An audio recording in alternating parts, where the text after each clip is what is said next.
Vande Mataram red Hindustan. RJ Rajni लेकर आई आपके लिए। नरक चतुर्दशी क्यों मनाई जाती है, क्या है इसका महत्व। जब भी त्योहारों के सीजन की शुरुआत होती है तो हर तरफ का माहौल बदला बदला नजर आता है, जैसे कि इन दिनों नजर आ रहा है।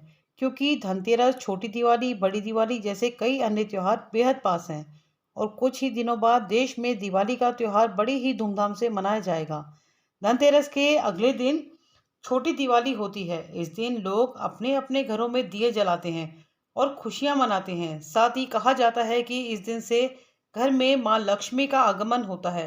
पंचांग के अनुसार कार्तिक माह के कृष्ण पक्ष की चतुर्दशी तिथि पर नरक चतुर्दशी मनाई जाती है। नरक चतुर्दशी दिवाली के एक दिन पहले और धनतेरस के एक दिन बाद मनाई जाती है, लेकिन इस बार नरक चतुर्दशी और दिवाली एक ही दिन मनाई जाएगी।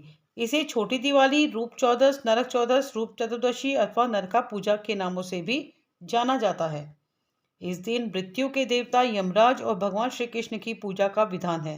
रूप चौदस के दिन संध्या के समय दीपक जलाए जाते हैं और चारों ओर रोशनी की जाती है। नरक चतुर्दशी का पूजन अकाल मृत्यु से मुक्ति और स्वास्थ्य सुरक्षा के लिए किया जाता है। इस दिन की कई मान्यताएं भी हैं जिन्हें पूरा करना काफी शुभ माना जाता है। लेकिन क्या आप जानते हैं कि नरक चतुर्दशी क्यों मनाई जाती है? आइए बताते हैं आपको। एक समय भगवान कृष्ण अपनी 8 पत्नियों के साथ द्वारिका में सुखी जीवन जी रहे थे। उसी समय प्रयाग ज्योतिषपुर नामक राज्य का राजा एक दैत्य नरकासुर था।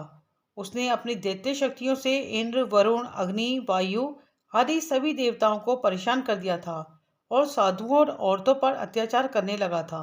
एक दिन स्वर्गलोक के राजा देव इंद्र कृष्ण के पास पहुंचे और बताया कि नरकासुर ने तीनों लोगों को अपने अधिकार में कर लिया है और वरुण का छत्र, अदिति के कुंडल और देवताओं की मणि छीन ली है। यही नहीं, वह सुंदर कन्याओं का हरण कर उनके साथ अत्याचार कर रहा है और उसके अत्याचार की वजह से देवतागण, मनुष्य, ऋषि मुनि त्राही त्राही कर रहे हैं। देवराज इंद्र ने कृष्ण से प्रार्थना की और उनसे रक्षा करने की मदद मांगी। भगवान कृष्ण ने इंद्रदेव से की प्रार्थना स्वीकार कर ली, लेकिन नरकासुर को वरदान था कि वह किसी स्त्री के हाथों से ही मारा जाएगा। इसलिए भगवान श्री कृष्ण ने अपनी पत्नी सत्यभामा से सहयोग मांगा और अपनी पत्नी सत्यभामा की सहायता से सबसे पहले मुर दैत्य सहित मुर के 6 पुत्रों राम, अंतरिक्ष, श्रवण, विभा, वसु, नभ, श्रवण और अरुण का संहार किया। मुर दैत्य का वध हो जाने का समाचार पाते ही नरकासुर अपने अनेक सेनापतियों और दैत्यों की सेना के साथ भगवान कृष्ण से युद्ध के लिए चला।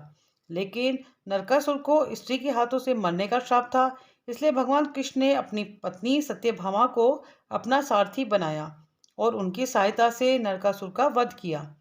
जिस दिन भगवान श्री कृष्ण ने नरकासुर का वध किया, उसी दिन कार्तिक मास के कृष्ण पक्ष की चतुर्दशी तिथि थी। तब से इस दिन को नरक चतुर्दशी के नाम से मनाया जाता है और जश्न में दीप जलाकर उत्सव मनाया जाता है।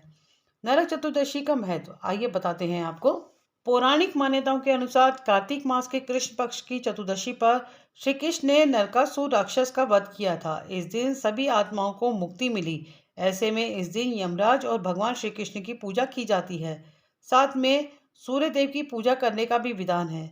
नरक चतुर्दशी पूजन से असमय मृत्यु से बचा जा सकता है, इसलिए दिवाली से एक दिन पहले नरक चतुर्दशी मनाई जाती है। नरक चतुर्दशी को लेकर धार्मिक मान्यता यह है कि इस दिन यमराज के नाम का एक दिया जरूर जलाना चाहिए। कहा जाता है कि इस दिन कोई व्यक्ति यमराज देवता के लिए दिया जलाता है और उसकी पूजा करता है तो उसे अपने जीवन की सभी परेशानियों से मुक्ति मिलने के साथ ही अकाल मृत्यु का भय भी नहीं रहता। बने रहें हमारे साथ रेड हिंदुस्तान पर। सबको सिखाएं पेड़ लगाएं, सबको सिखाएं जल बचाएं।